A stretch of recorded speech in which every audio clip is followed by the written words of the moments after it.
Баршаңызға қайырлы күн достар, сіздермен бірге Фатима, каналыма қош келдіңіздер. Бүгін біз дүкендегідей өте жұмсақ болып шығатын үлпілдек, дәмді, хош иісті булочканы үй жағдайында жасаймыз. Қараңыздар, біздің булочкамыз жұмсақ, керемет болып шыққан. Ал ендеше бірге жасауды бастайық. Ең алдымен бізге керегі жылы 250 грамм сүт. Осы сүтіміздің үстіне 1 ас қасық шекерімізді саламыз және де 2 шай қасық дрожжымызды қосып, жақсылап тұрып араластырамыз. Біз қазір булочканың апарасын дайындап жатырмыз. Жылы сүт, шекер және де 2 шай қасық дрожжымызды қосып араластырып болған соң, үстін пищевой пленкамен жауып, 15-20 минутқа қойып қоямыз. 15-20 минут өткен соң, сүтіміздің бетіндегі дрожж осылай көтерілу қажет. Сосын қамыры илеп бастайық. Бізге керегі 1 жұмыртқа плюс жұмыртқаның ағын қосамыз, сарысын алып қоямыз. Сосын 150 грамм шекерімізді қосамыз. Шекерден кейін 100 грамм сұйық майымызды қосамыз. Айтпақшы достар, осы жерде кішкене тұз қосуды ұмытып кетпеңіздер. Кішкене тұзымызды қосып, венчиктің көмегімен жақсылап тұрып араластырамыз. Достар, булочканың толық құрамын, рецептін видеоның астындағы описаниядан таба аласыздар. Сол жерге жазып қалдырамын, сол жерден көрсеңіздер болады.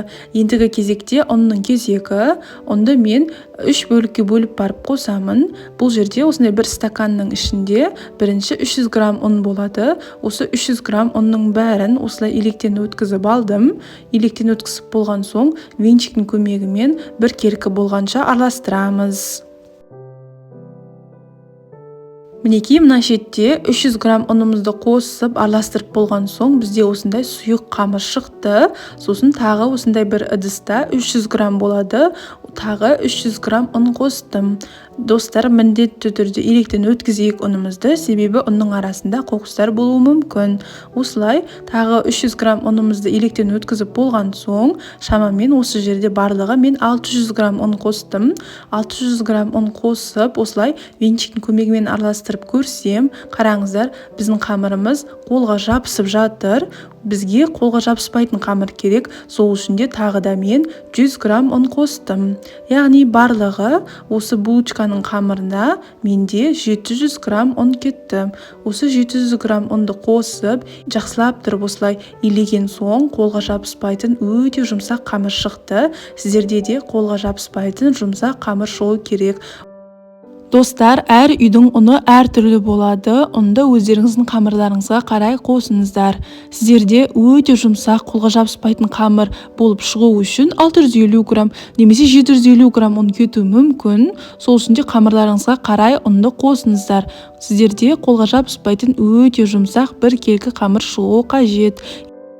Енді қамырымыздың бетіне пищевой пленканы жауып, қамырымыз көтерілгенше 1-2 сағатқа жылы жерге қойып қоямыз. Қараңыздар, 1-2 сағат өткен соң, сіздердің қамырларыңыз 2-3 есеге көтерілу қажет. Осылай қамырымыз көтеріліп болған соң, енді осы қамырымызды майда бөліктерге бөлеміз. Енді қамырларымызды майда бөліктерге бөлеміз. Мен әр қамыр, яғни әр булочка бірдей болғанын қаладым. Сол үшін де әр қамырды 80 граммнан өлшеп тұрып бөліп шықтым. Әр қамырды 80 граммнан өлшеп бөліп шыққан соң, менде 16 штук осындай булочка шығады. Сіздер бұл жерде қамырды өлшемей-ақ кесіп бөліп шықсаңыздар да болады, ол өз қалаларыңызда. Енді қамырымызды жайып бастайық. Әр қамырды осылай жұқа қылып, домалақ қылып жайып аламыз. Және де қамырымызды жайып жатқан кезде басқа қамырларымыз кеуіп қалмас үшін үстіне осылай пищевой пленканы жауып қоямыз.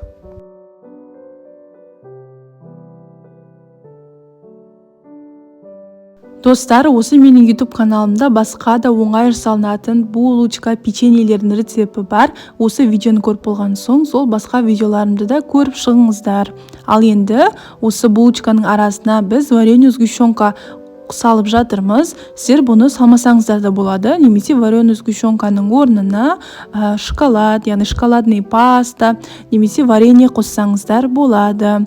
Ол үшін осылай қамырымызды домалақ қылып жайып аламыз. Сосын ортасына салмамызды салып, қамырымызды осылай қайырып, жақсылап тұрып бір-біріне жабыстырамыз. Жабыстырып болған соң, осылай пышақтың көмегімен қалған қамырларымызды осылай кесіп шығамыз да, кесіп болған соң қамырымызды осылай айналдырамыз. Сонда бізде өте сүйкімді осындай булочка шықты.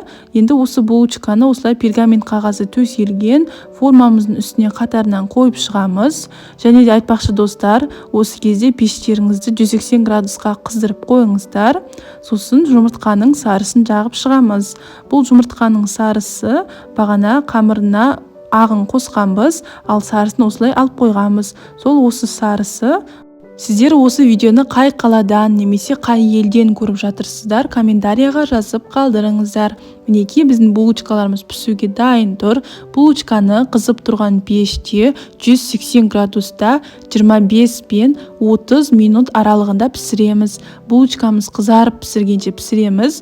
Достар, әр үйдің пеші әртүрлі пісіреді. Сол үшін де өздеріңіздің пештеріңізге қараңыздар. Булочкаларыңыз осылай қызарып, өте әдемі болып пісіп шығу қажет. Булочкаларымызды пісіріп болған соң суытамыз 5-10 минут. Сосын суытып болған соң дәмін татып көре берсеңіздер болады. Қараңыздар достар, осы булочканың арасындағы салмасы ағып кетпеген. Қараңыздар, булочканың ішінде тұр. Осындай өте керемет, жұмсақ болып пісіп шығады. Сіздер де осы булочканы жасап көріңіздер, өкінбейсіздер. Дәл осы мен рецептімен жасайтын болсаңыздар, сіздерде де осындай өте дәмді болып шығады. Сіздермен болған Фатима.